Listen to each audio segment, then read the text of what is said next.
پہلے تو میں ایک چھوٹا سا آپ سے شکوہ کر لوں جی جی کہ وہ ایک تو آپ نے خالد کو میرے ساتھ بٹھا دیے، وہ ایسے ہی ہے جیسے صادقین کے سامنے نا وہ دیواروں پہ پینٹ کرنے والا نہیں آپ دیکھیں میں نے اسی وقت کہا تھا کہ دو ایسی ہیں جو کہ اپنے اپنی فیلڈ کے ہیں، اپنی فیلڈ کے بادشاہ، اور آپ تو اب آتے ہیں روزے کی طرف. جی رمضان جو ہے وہ ایک برکت کا نام اس کو ہم نے دیا ہوا ہے، بے شک، اور یہ قرآن میں آپ چونکہ اس کا ہے حکم تو پھر حکم ہے، وہ فرض ہو گیا آپ پہ، فرض ہے.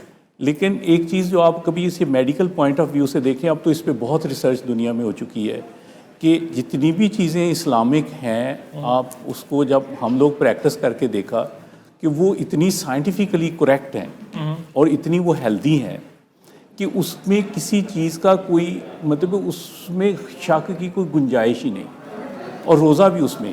ٹھیک ہے ٹھیک ہے. دنیا اب آ رہی ہے وہ انٹرمیٹنٹ فاسٹنگ کی طرف. بالکل ایسے ہی ہے، بالکل ایسے ہی. یہ اب آپ کا کلچر جو اسلام نے پہلے بتا دیا، آپ 1400 سال پہلے میں بتا دیا گیا. ٹھیک، یہ انٹرمیٹنٹ فاسٹنگ آپ کی انتڑی کو ایک ریسٹ دیتی ہے، ٹھیک ہے. ایک پیریڈ آتا ہے جس میں آپ کا جگر بھی آرام کر رہا ہوتا ہے، آپ کی انتڑی بھی آرام کر رہی ہوتی ہے، آپ کا ہارٹ بھی آرام کر رہا ہوتا ہے، یہ سارا، اور یہ ایک بلیسنگ ہے، اور یہی بلیسنگ ہے.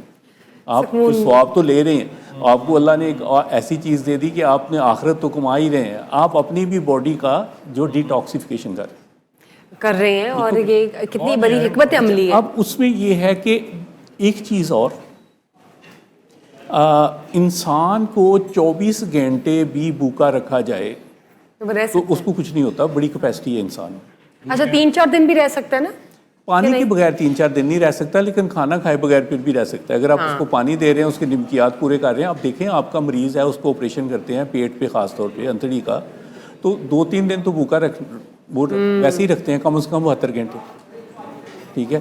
اس وقت کیا کر رہے ہوتے ہیں آپ؟ ایک وہ پانی اور اس میں چند نمکیات ہیں وہ جو دے رہے ہوتے ہیں، تو مریض آپ کا ٹھیک رہتا ہے، حالانکہ اس کو ٹراما بھی ہو، سرجری کا ٹراما بھی ہوا ہے، وہ ایک نارمل ہیلدی پرسن نہیں ہے، وہ پہلے بھی بیمار تھا.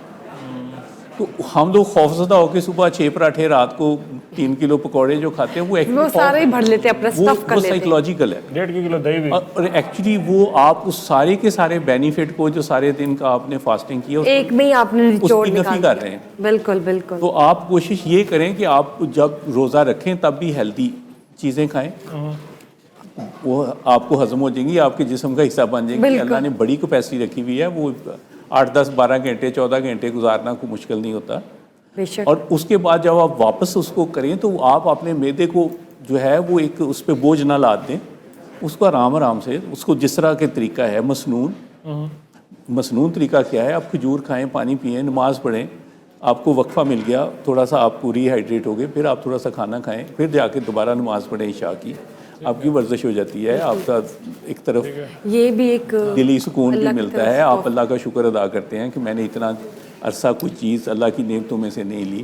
تو اپنے آپ کو سنبھالیں، اس میں ضرورت نہیں، آپ نے کوئی کمی واقعہ نہیں ہو گئی 12 گھنٹے میں یا 14 گھنٹے. 100% میک سینس جی، absolutely right and on point. ہمارا یہ سیڈلی یہ اسی طرح ہے کہ جس طرح میں آپ 6 کلومیٹر کی واک کر کے ہیں اور 1 کلو جلیبیاں کھا لیں، وہ تو پھر آپ نے ایون کر دیا نا، کر دیا نا اس کو سارا، خراب کر دیا آپ نے ساری ہم لوگ کرتے کیا ہے کہ ایک اچھا کام کر کے پھر ہم اس کو خراب کر دیتے ہیں. ایسے نہیں کرنا، اچھا کام کر کے خراب نہیں کرنا. ڈاکٹر صاحب جی میں یہ چاہ رہا تھا کہ جو ٹائم ہوتا ہے، وقت ہوتا ہے جب ہم افطار کرتے ہیں تو اتنی ساری چیزیں وہاں پڑی ہوتی ہیں، نہ چاہتے ہوئے بھی ہم لوگ بس وہ ایک جب پکڑتے ہیں کسی نمکین چیز کو، وہ 1 2 3 4 پھر اسی نفس پہ قابو پانا ہے ڈاکٹر صاحب، اور یہ ہم کوشش کریں کہ ناظرین کو بتا سکے. کوئی اسماعیل اختتام کے قریب آ چکے ہیں، کچھ کہنا چاہیں گے؟ بالکل ایسے کل آپ سے دوبارہ ملاقات ہوگی. اسی نفس پہ قابو پانے کا نام جو ہے وہ رمضان ہے. ہمارے ساتھ 2 بڑے خاص مہمان موجود ہیں. ڈاکٹر صاحب کو وڈ ہیو وانٹڈ یہ کنورسیشن لمبی ہو، لیکن سیڈلی ہمارا آج کی ٹرانسمیشن ختم ہو گیا. خالد آپ کا بہت بہت شکریہ. ڈاکٹر صاحب آپ کا بہت بہت شکریہ. شہزاد ہنسو بھائی ہمارے ساتھ موجود تھے. شہزاد بھی آپ کا بہت بہت شکریہ. چلتے ہیں، جانے سے پہلے ہم لوگ چاہیں گے شہزاد بھی آپ ہمیں کچھ سنا دیں. اللہ حافظ میری سائڈ سے. بشرا میری سائڈ سے بھی ابھی ہونے والا ہے، لیکن میں چاہوں گی خالد صاحب کچھ اگر پریسائزلی آپ کہنا چاہیں ناظرین کے ساتھ، وقت بس بہت. میرے خیال میں رمضان کے حوالے سے یہی کہنا چاہیے جیسے ڈاکٹر صاحب نے فرمایا ہے کہ بہترین طریقہ وہی ہے کہ آپ افطار جب کریں